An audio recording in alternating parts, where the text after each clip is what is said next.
Good day, Raiders. 6.5 more days and counting until we'll be able to see each other out there again topside. Bark Studios released on October 22nd that they're going to be making some changes to the full release of the game after things they saw in the server slam. Most importantly for me is the Dam Tower. What they say here is, we watched many of you bravely, and perhaps a little too easily, access the Dam Control Tower on Dam Battlegrounds. It was fun to watch, but a bit too accessible for a key loot location. That's been fixed to keep the challenge sharp.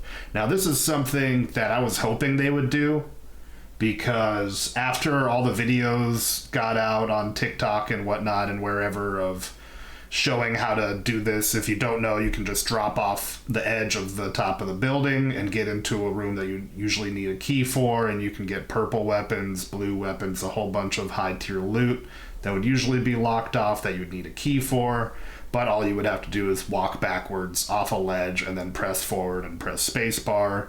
It wasn't even difficult to do. Anybody could do it. You could replicate it a bunch of times over and over, and it ended up severely affecting the meta in the server slam from my POV.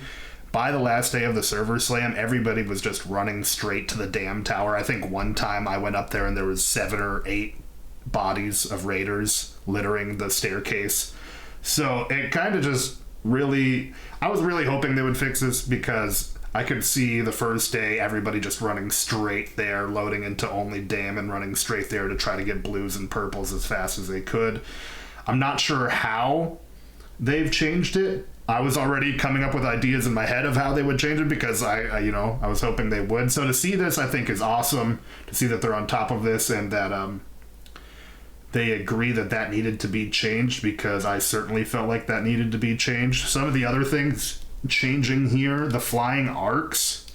It turns out their awareness was a bit too high, allowing them to essentially see through trees and bushes. This made their vision unintentionally overpowered, but we've adjusted what they can see now, so expect a fairer fight at launch. I noticed this a couple times.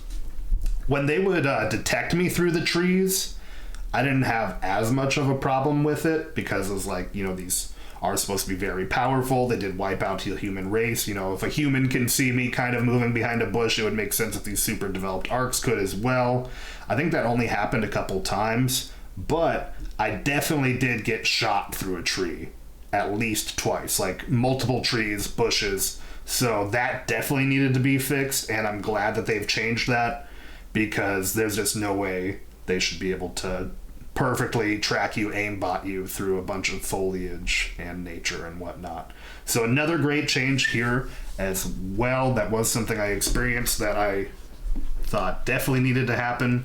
One more thing here, 2 more things. Stability and visual difference. Stability, you helped us quickly identify and resolve stability issues across all platforms during the playtest. We've locked in even more solutions leading up to launch day to ensure a smooth launch experience. This is kind of just like a very general statement. I'm not sure exactly what that means, but there was definite stuttering. I think it was at least twice an hour, probably. The game would just freeze for like a second or two. So if that's in the full release, that is not okay. Hopefully they fix that and make that a priority. They didn't address that specifically here, but I hope that's what they're talking about when they say that they're locking in more solutions or whatnot.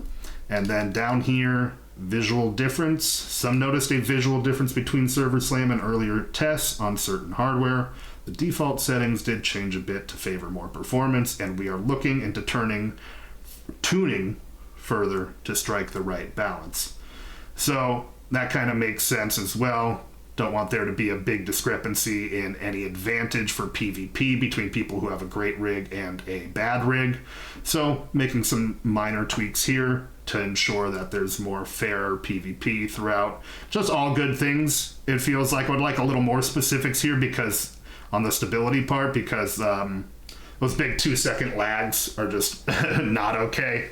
In a beta test, sure. Server Slam test, sure, that's fine. But when the game comes out, that needs to be identified. So I like that they specifically called out these 2 issues here that I noticed in my gameplay, that I had already thought before they had changed this, that those definitely needed to be changed. So W's for noticing those and immediately changing them. I hope that this is specifically calling out the pauses. I wish they would say specifically that they had noticed that and that's what they were addressing, because if that's in the game day one, that's going to be completely unacceptable.